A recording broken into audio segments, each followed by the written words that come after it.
At the heart of Europe lies Switzerland. It's a surprisingly big little country. Small in area, but big on natural beauty. And like its many languages and cultures, its landscapes vary widely too. From mighty Alps and dense forests to mysterious moors and roaring waterfalls. Switzerland has many faces, some familiar, some hidden.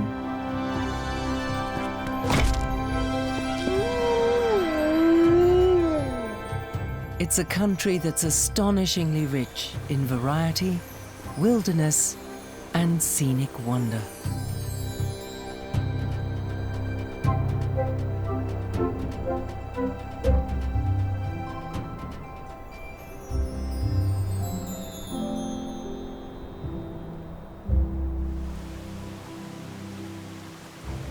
Switzerland is also known as the moated castle of Europe.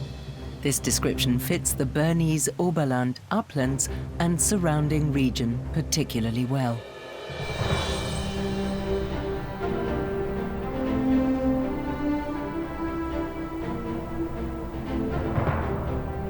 Without the water supply from the Alps, Europe would be an empty desert. Millions of people would go thirsty. Huge swathes of agricultural land would be parched. Europe's largest rivers, the Rhine, Rhone, Danube, and Po, would dry up.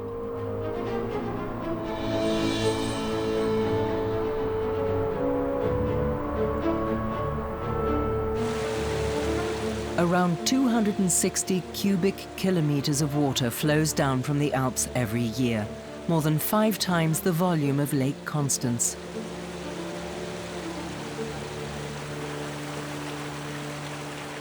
The Swiss mountains play a key role. The melted snow, ice, and glaciers supply Europe with water. But the mountains also act as rain catchers. The humid air from the Atlantic collides with the massive wall of mountains, releasing its moisture in the form of precipitation.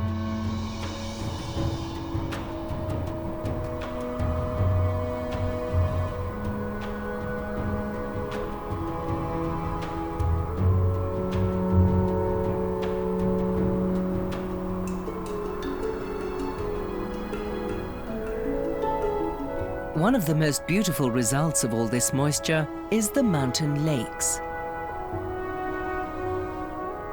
Some, such as the Bachalp Lake above Grindelwald, are covered with ice right through until summer.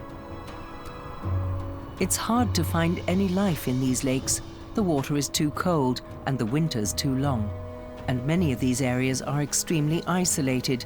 Any passing waterfowl that might have a few fish eggs stuck in its feathers would hardly consider stopping here for a rest, which means that some of these lakes seem almost to be underwater deserts.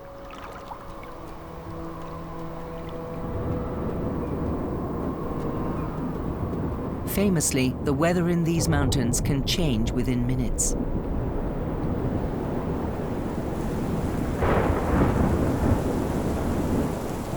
Grey skies, misty, damp air and rain doesn't exactly gladden most hearts, except for one rather special creature. The alpine salamander likes these conditions. It might be native to the Alps, but that certainly doesn't mean it's good at climbing.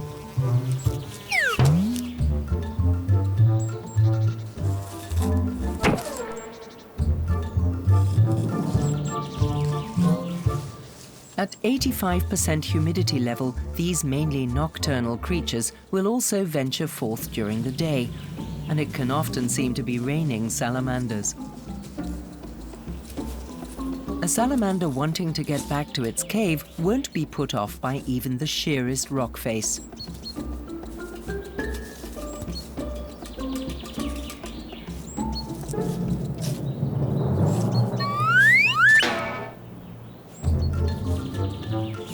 And another try.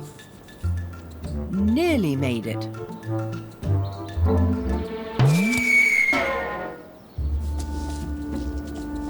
Its sensitive skin, equipped with poisonous glands to protect it against predators, must be kept moist. That's why it's important that it reaches its shelter when the weather turns fine.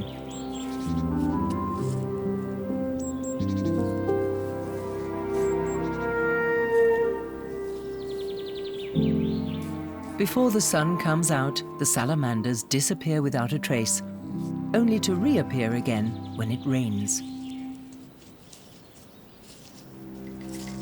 The Androsaci vandelii wait for sunshine and the insects that appear with it. Yellow blossoms signal to the bees, "I need pollinating." But pink ones say, "Fly on, there's nothing more to fertilize here."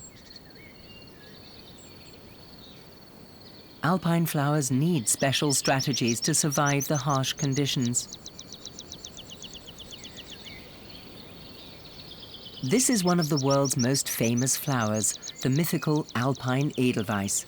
The typical sheen of the leaves around the bloom comes from tiny air bubbles that reflect the light, attracting insects and protecting the leaves from the strong, high-altitude ultraviolet rays.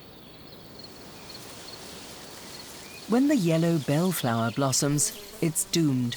Some can grow for up to 10 years before they blossom once and then die. Fine hairs on alpine flowers protect them against the harmful UV light rays that are stronger in the mountains, as well as from dehydrating in the thin air and dry foehn winds.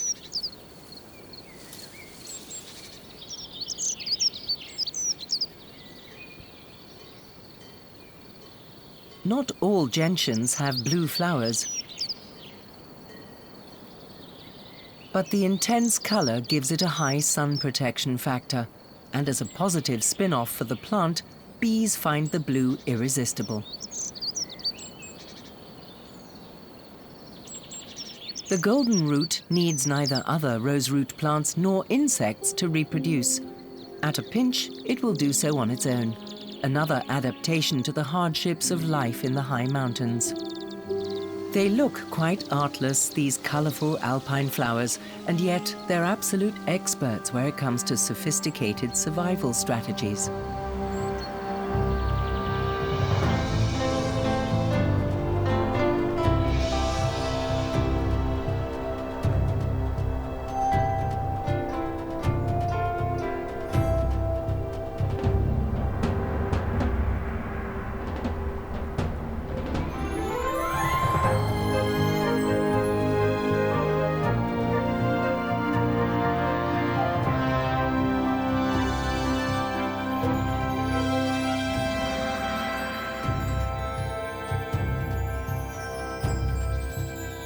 In Switzerland, these seemingly idyllic mountain pastures with farmhouses dotted about are simply called Alp. The cattle spend their summer here while their milk is converted into the renowned Alpine cheese. More than 100,000 dairy cows spend the Swiss summer on an Alp. Since the Bronze Age, farmers have been bringing their cattle to summer, as they call it, in the mountains. The lush green meadows, with their multitude of aromatic herbs, suggest a natural biotope, but appearances are deceptive. Alpine meadows are a man-made landscape. Without active cultivation and care, the forest would once again encroach and overrun the meadows.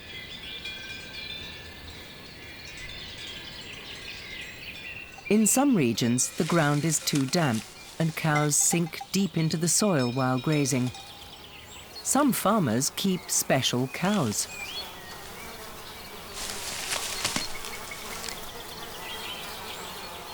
However formidable these creatures might look, Scottish Highland cattle are smaller and lighter than others of their species. They provide excellent meat, but unfortunately not very much milk.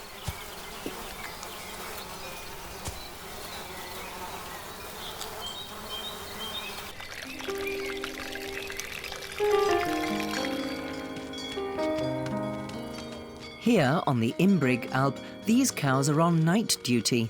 During the day, they are plagued by biting houseflies and horseflies, so they graze at night and go back into their cowshed in the morning. Everyone knows their place and what needs to be done.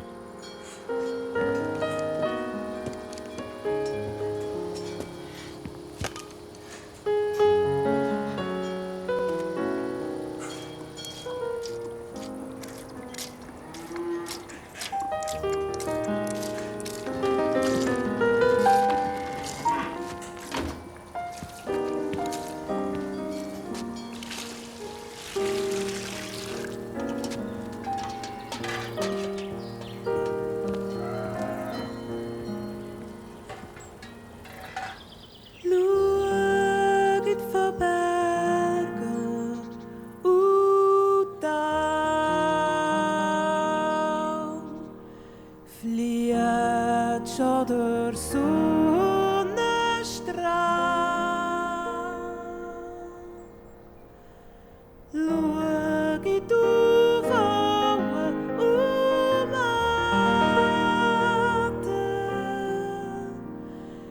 Wolle wachsen die dunkle Schatten. Sonne auf den Bergen noch steht. Oh, wie sie Gletscher so rot. Oh, wie sie Gletscher so rot.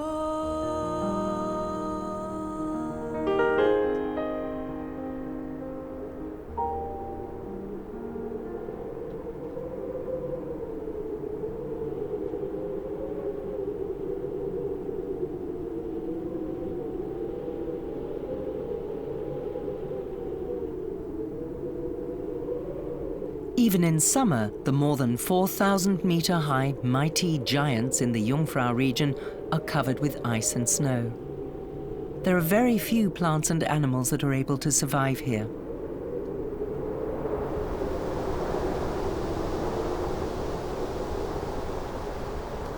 The ptarmigan is a little like the chameleon of the mountains.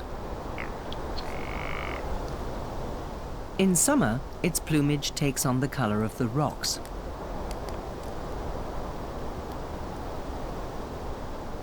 As autumn approaches, and with it early snowfalls, the first white feathers start to appear.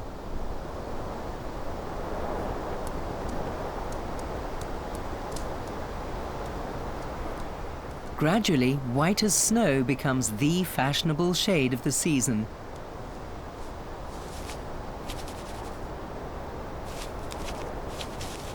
One might almost think that wallowing in the snow turns the birds white. In actual fact, the snow baths help to get rid of their itchy summer plumage.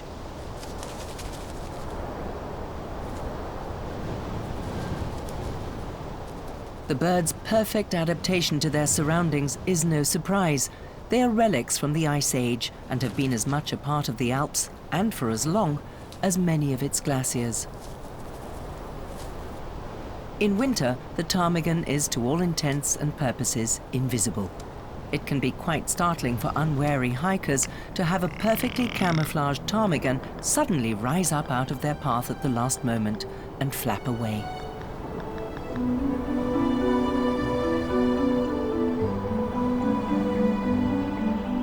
Ptarmigans generally spend the summer at over 3,000-meter altitudes.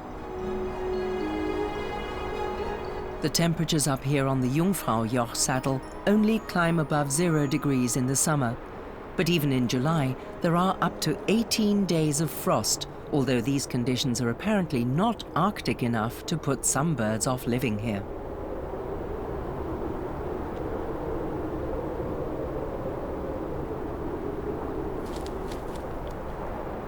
The alpine chough can be found in the Asian highland Taklamakan desert region, as well as the Balkans, Pyrenees, and the northeast African Atlas Mountains.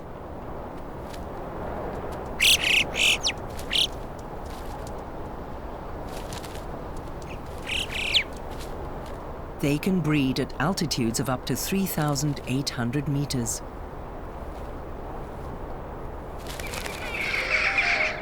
There's a very large colony of these birds on the Jungfraujoch, thanks to 1 million tourists and the remains of their picnics that get left behind.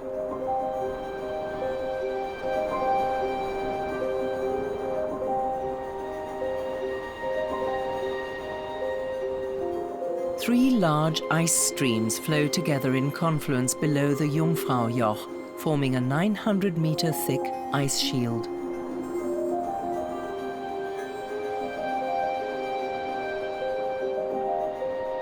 Alpine glaciers have been around for perhaps 2.5 million years, and though it's hard to imagine, these pictures clearly show the unthinkable.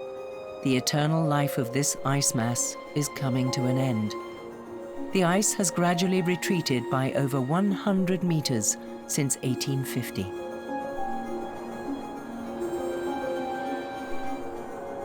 The cause is climate change, which affects Switzerland more than many other countries around the world.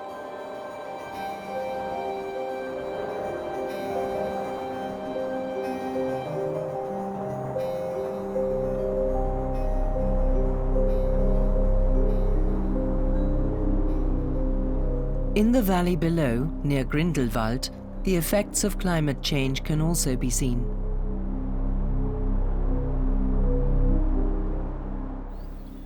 At the foot of the Mettenberg, some bushes are clothed in a fine silk webbing.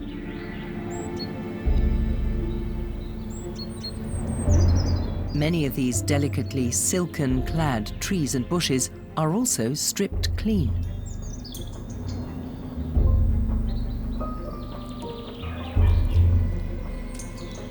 The ermine moth caterpillar has taken firm hold here.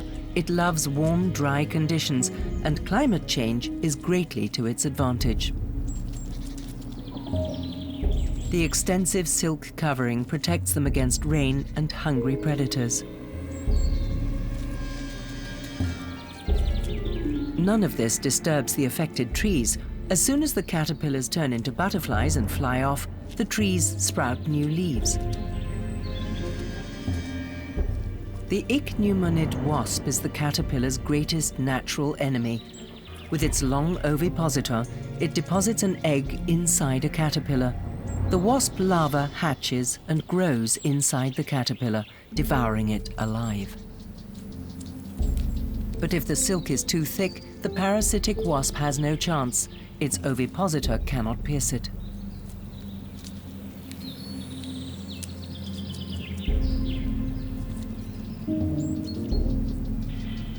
With the warmer climate here, these webs are more common and larger areas are affected.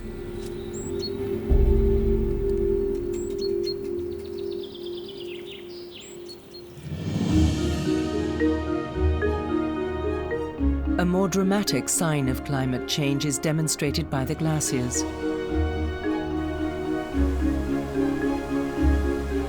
There are around 5,000 glaciers across the Alps. After the oceans, they are the Earth's biggest water store.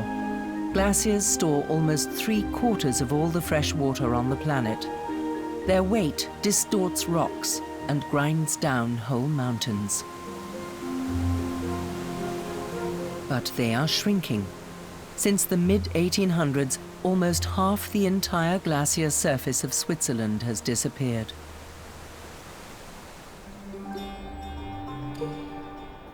In the summer of 1744, Swiss artist Caspar Wolf painted the lower Grindelwald glacier. Today, it has disappeared.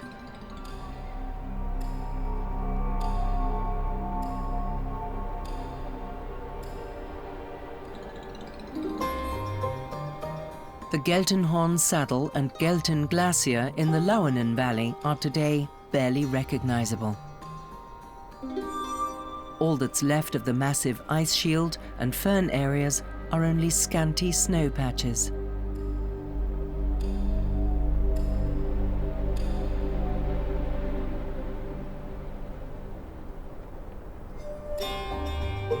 Entire mountain panoramas have been altered by global warming. Both the Grindelwald glaciers used to reach right down to the bottom of the valley. People used to sell the ice to cool food transported to Paris.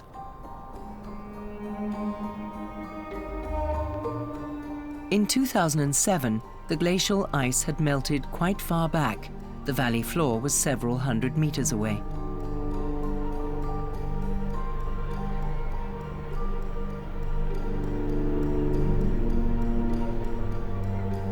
And today, from the valley, there is almost nothing to be seen of what was the massive Upper Grindelwald Glacier.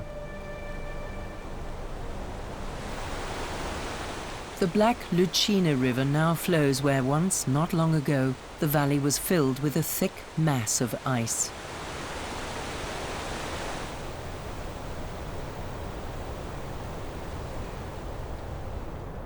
Rock walls, ground smooth by the ice, bear witness to the old glacier. What was once one of Switzerland's foremost tourist attractions is no more than forgotten splendor.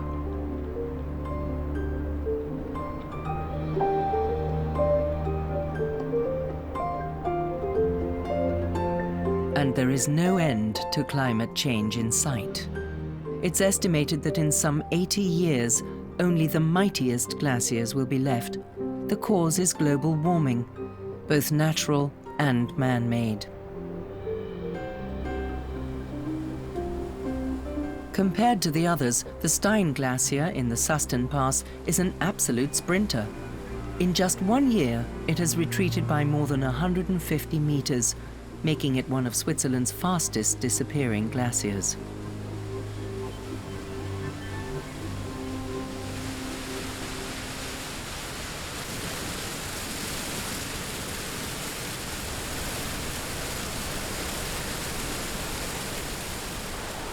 Before the meltwater escapes, it flows under the ice towards the valley floor, picking up pulverized rock along the way and emerging from the glacier's snout as glacial milk.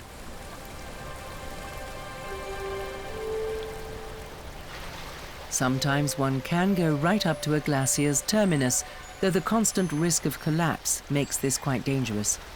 Hikers who prefer not to end up like Ötzi the Iceman should keep their distance. The world beneath a glacier is ephemeral.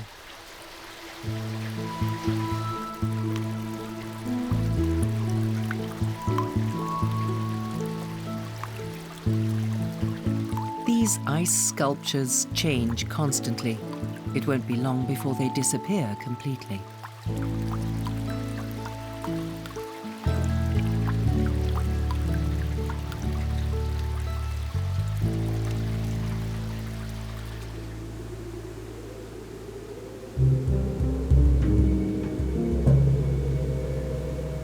But the Stein Glacier doesn't just reveal the beauty of nature, it also demonstrates its hazards.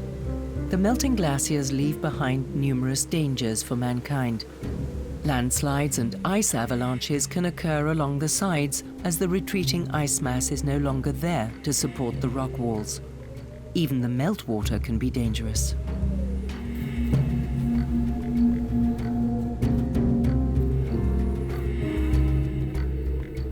All over the Alps, new lakes have formed. Some empty themselves in catastrophic floods that cascade down into the valleys with tremendous destructive force. The upper Stein Lake has not yet broken its banks. The lower one has done so twice.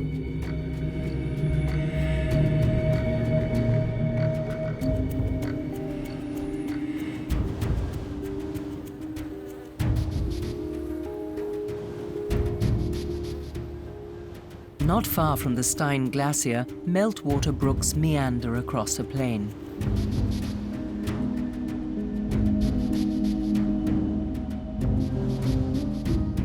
Here, a mysterious, though small-scale disaster has occurred, a so-called crime of nature.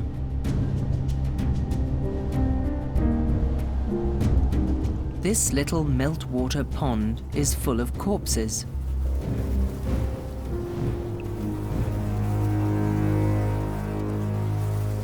What carried off these frogs en masse? Was it a virus, perhaps? Or the skin fungus that has killed frogs all over the world?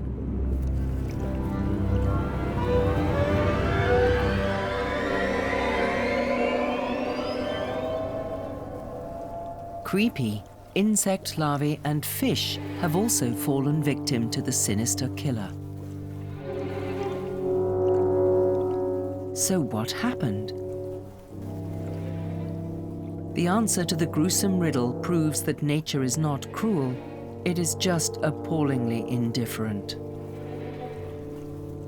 Right in the middle of the frogs' mating season, the meltwater pond suddenly froze solid. The creatures all suffocated. But the story does have a happy ending. Before they died, some frogs did actually manage to mate. Protected by the gelatinous frog spawn coating, many frog larvae survived the deadly frost. So in future, the Stein Glacier will still be home to frogs.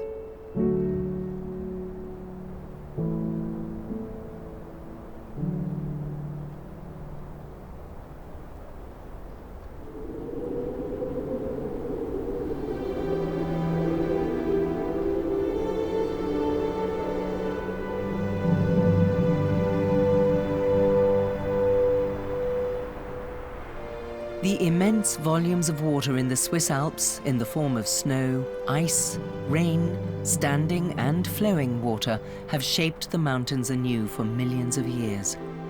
Water sculpts entire valleys in the rock. Water freezing in crevices and fissures bursts the stone.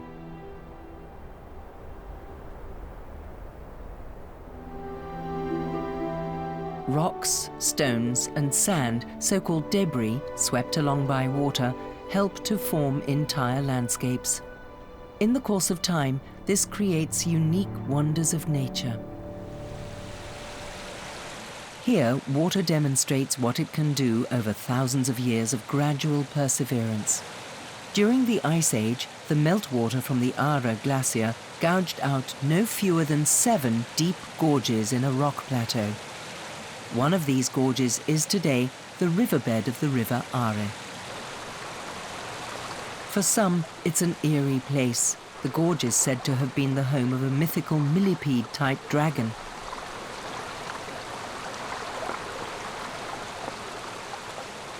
The sheer rock walls rise up to 180 meters. At its narrowest point, it's just 1 meter wide.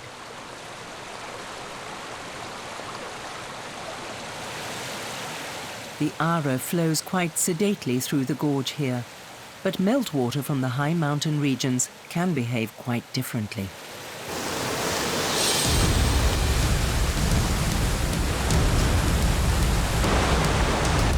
The Trümmelbach, fed by the waters of the Jungfrau, Mönch and Eiger, has excavated no fewer than 10 waterfalls into the rock.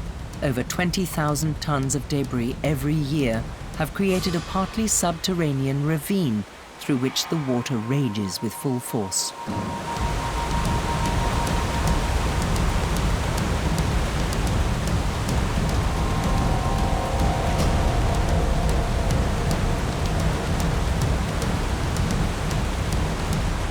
But even in this whirling, churning chaos and infernal thundering, there are moments of poetic beauty.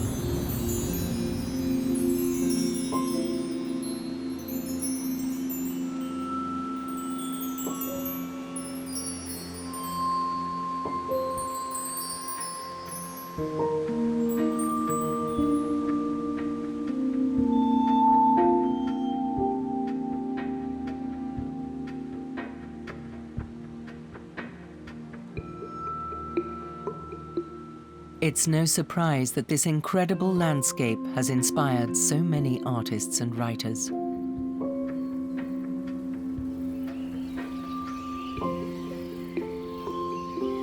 Sir Arthur Conan Doyle chose the Reichenbach Falls as the scene where his master detective Sherlock Holmes dies. The Reichenbach Falls, as he wrote in his story The Final Problem, is indeed a fearful place. The torrent, swollen by the melting snow, plunges into a tremendous abyss from which the spray rolls up. The shaft is an immense chasm lined by glistening coal-black rock and narrowing into a creaming, boiling pit of incalculable depth. And the thick, flickering curtain of spray, hissing forever upward, turns a man giddy with its constant whirl and clamour.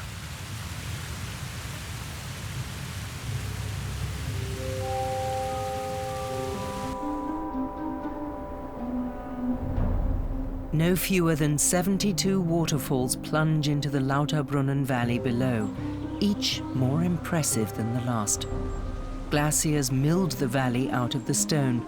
Its almost sheer rock walls are several hundred meters high. But the water of the Staubbach Falls doesn't always reach the bottom. Often it's completely dispersed by the wind.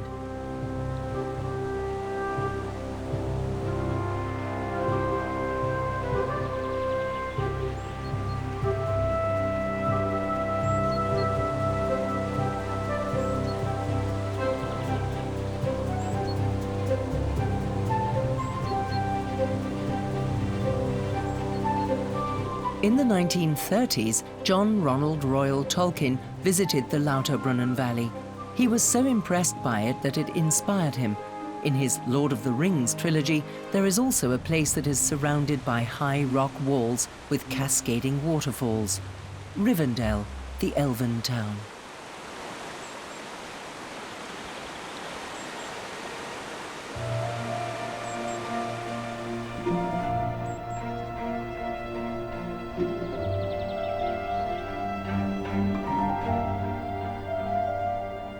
Once the water has left the mountains, all the roaring, booming and foaming is over. The white Lütschine flows quite tamely in the direction of the Aare.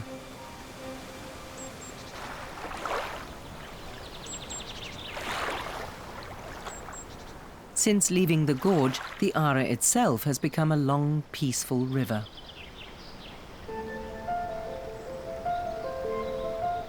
This is partly due to its canalization. Malicious tongues claim that the Aare isn't actually a river, but rather a 288-kilometre-long production site for the energy sector.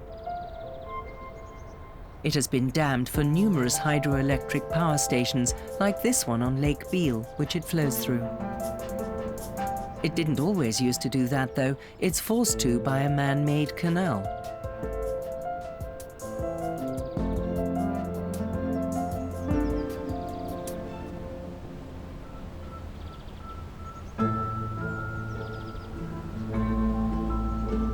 And then heads straight as a die towards the River Rhine.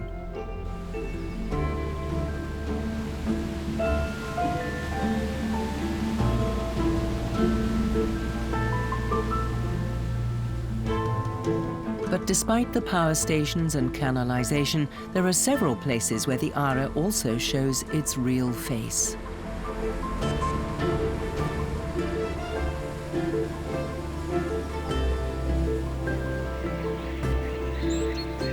In nature reserves such as the Alte Aare wetlands, at least parts of the River Aare are allowed to flow as they wish. It's conservation with an ulterior motive. The wetlands provide a floodplain, protecting people and their villages from floods.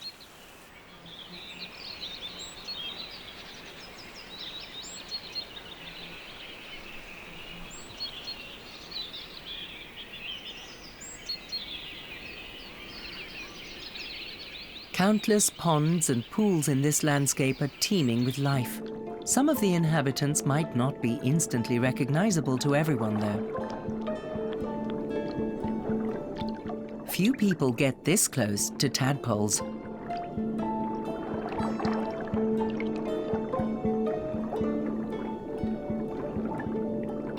Up in the mountains, it can sometimes take a year for tadpoles to develop into frogs. And then the baby frogs have to survive the hard winters. Below, on the Swiss plateau, it all goes much faster. Warm sun and plentiful food in the form of plant parts reduce the tadpole's transformation period to a couple of weeks.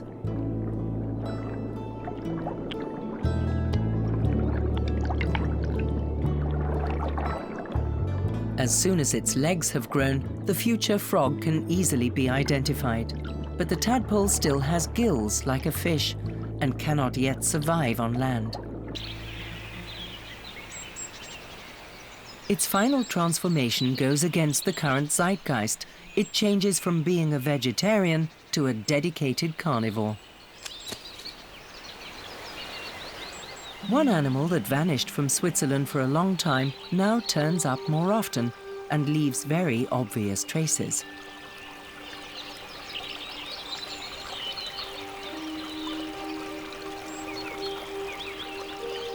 During the day, it's rarely seen at all.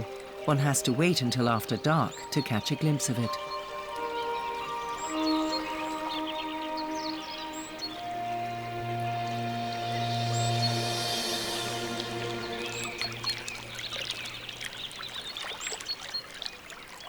The fact that beavers are sighted more frequently is the result of a successful reintroduction program. Since the 1950s, 141 beavers have been released into the wild. Today, they number over 3,000.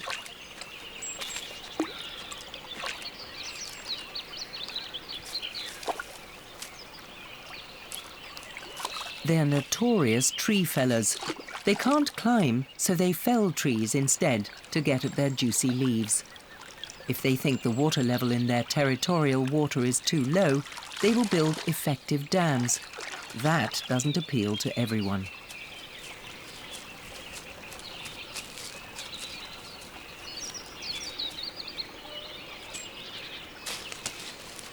Beavers only eat plants, and they're not fussy. Anything green tastes good to them. Their diet consists of an astonishing 300 kinds of plants.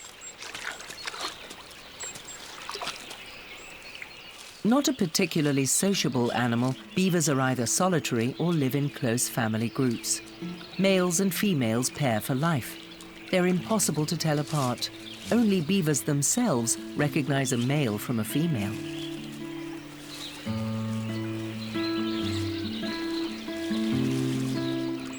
For nature, the beaver is a blessing. Where it builds dams and creates pools, the groundwater increases and plants can grow better. Their tree felling allows more light and warmth to reach the forest floor. And its pools are also valuable biotopes, teeming with life.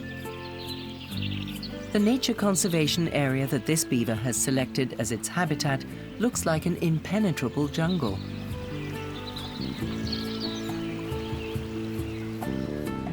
It's hard to believe that this jungle is a tiny island in the middle of an industrial area.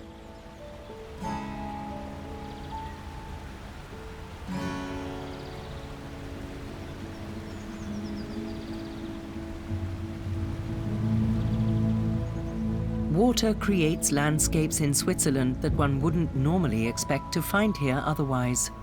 Moors.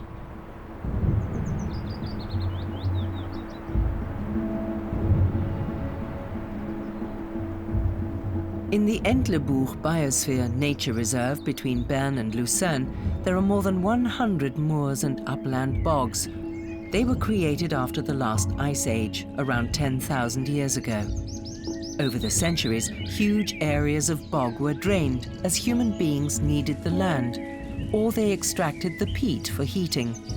But in Entlebuch, 2,000 hectares of moor was retained, a unique habitat.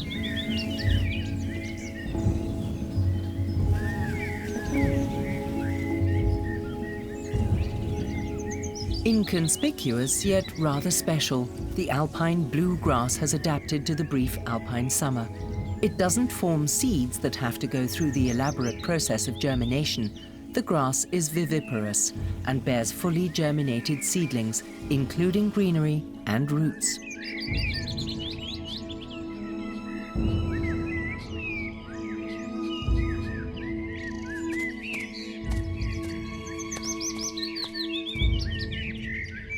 There's a creature hiding somewhere in this picture. This green huntsman spider is a female, as its completely green camouflage reveals. The males have a red stripe down their backs. Not all insect eaters have legs. The butterwort bears white or purple flowers. Larger creatures, such as the smooth newt, have no reason to fear the plant. But for insects, the leaves of the butterwort are a death trap. The plant digests the insects alive.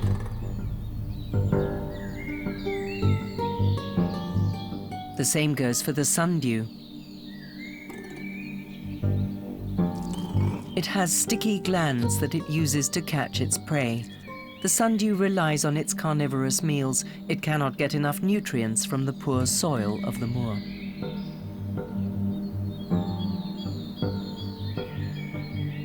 Moors are very moist regions, formed among other things by rainwater that cannot drain away.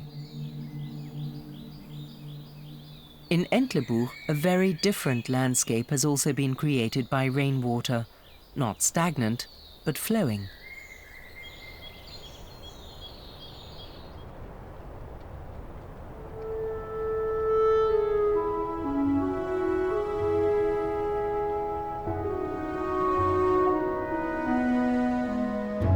The rainwater has created a bizarre landscape out of the limestone mountain.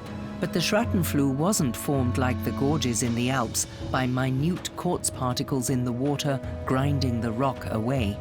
The Schrattenfluh was formed by chemistry. The slightly acid rainwater dissolved the limestone, creating fissures and grooves.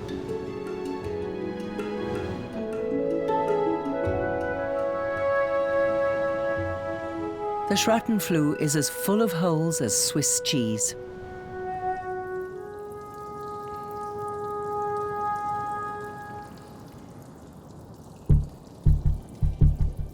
Some 250 kilometers of caves have been discovered by researchers to date, but the Schrattenfluh is probably riddled with many more holes, shafts and tunnels.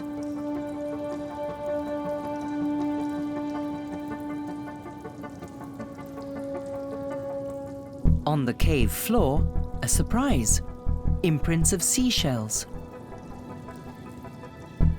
and corals. Inconceivable that deep below the Earth's surface, many millions of years ago, this place once looked like this. For a long time, the question of where the leached rainwater actually flowed to remained a mystery. Some of it covers quite an impressive distance. It's transported by subterranean streams to Lake Thun, almost 20 kilometers away. Lake Thun is one of the nearly 1,500 lakes in Switzerland.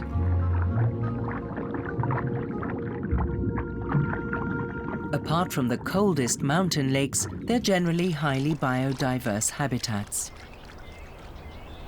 Several Swiss lakes, including Lake Sempach here, are home to a highly controversial animal. It can turn fishermen and fish farmers red-faced with anger. Their accusation: the creature eats too many fish and is emptying the lake. The cormorant used to visit Switzerland as a migrating bird. It stayed a short while and then left. But increasingly, cormorants decided not to leave Switzerland. The number of breeding pairs has meanwhile risen to around 1,500. At Lake Sempach, there's a small colony nesting in 3 or 4 trees.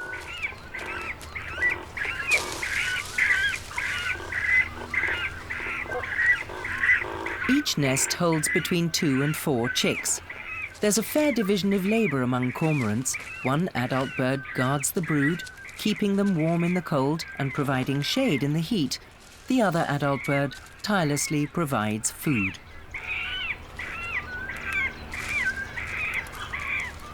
The young beg for food by nudging the adult bird's beak. The adult bird stores the fish it's caught in its throat pouch, which the chicks empty quite quickly.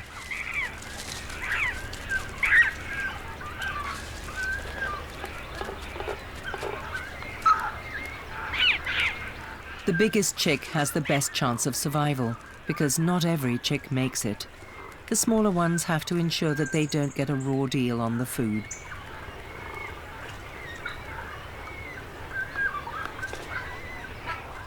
Life in the breeding colony has one disadvantage. One can never be sure what will come one's way from above.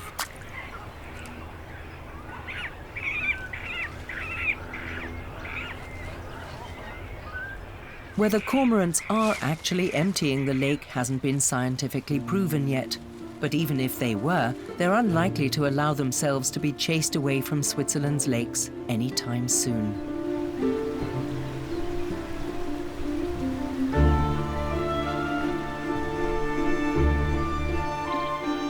Slowly but surely, the Aare flows to its final destination.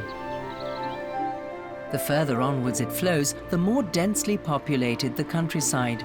Little traditional villages, like picturesque Büren, dot its banks. Its passage is now largely channeled and controlled, but the Aare has 2 faces, one tame and predictable, the other wild and natural.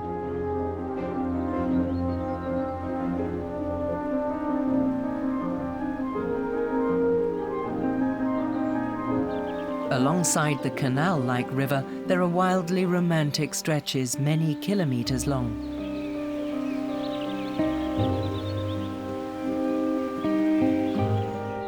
Finally, in Koblenz in Switzerland, the moment arrives. The Aare flows into the Rhine. There's something of an injustice here. The Aare actually carries a larger volume of water, so the Rhine ought to be a tributary of the Aare, not the other way round. A few kilometers upstream, the otherwise sedate River Rhine demonstrates that it is quite capable of a bit of drama.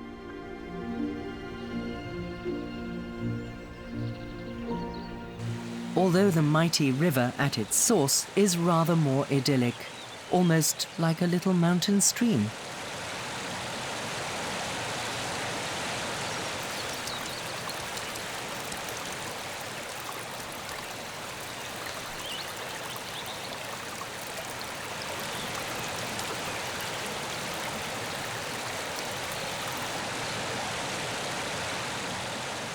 But the birds are well advised to stay close to the banks, because in the center of the river, there's all hell let loose.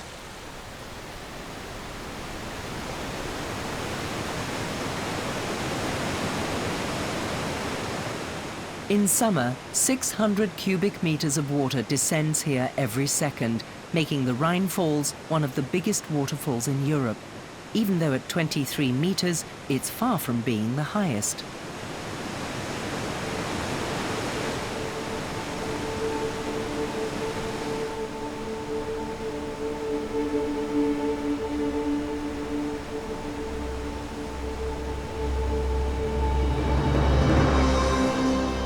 But the Rhine Falls at Schaffhausen are one of the most impressive natural wonders that Switzerland has to offer.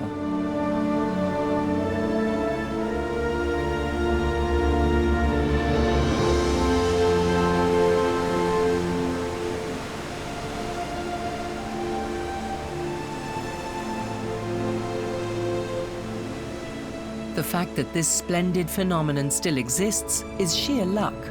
It's often been suggested that the Rhine should be made navigable along its entire length. The Rhine Falls would just have been in the way. But fortunately, these plans all came to nothing.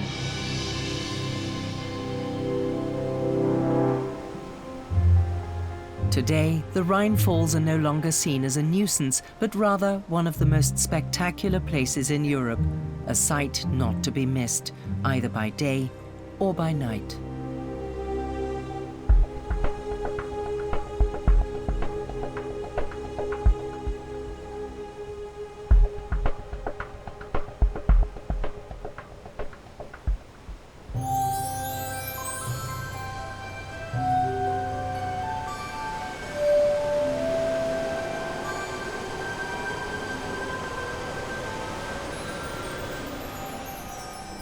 The passage of water through Switzerland is a journey through widely diverse, beautiful landscapes and splendidly pristine nature.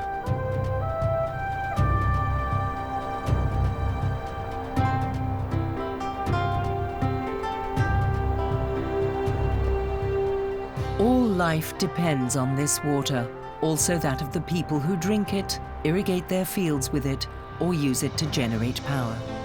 Without the water from the Alps, life as we know it in Switzerland and in Europe would be impossible. So there is concern at the alpine winters becoming drier, the summers warmer, the breathtaking pace at which the glaciers are disappearing.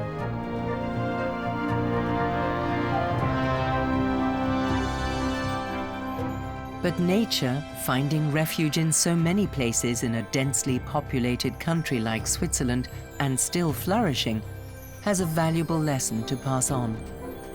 Climate change will bring far-reaching changes, but nature will surely find a way to adapt.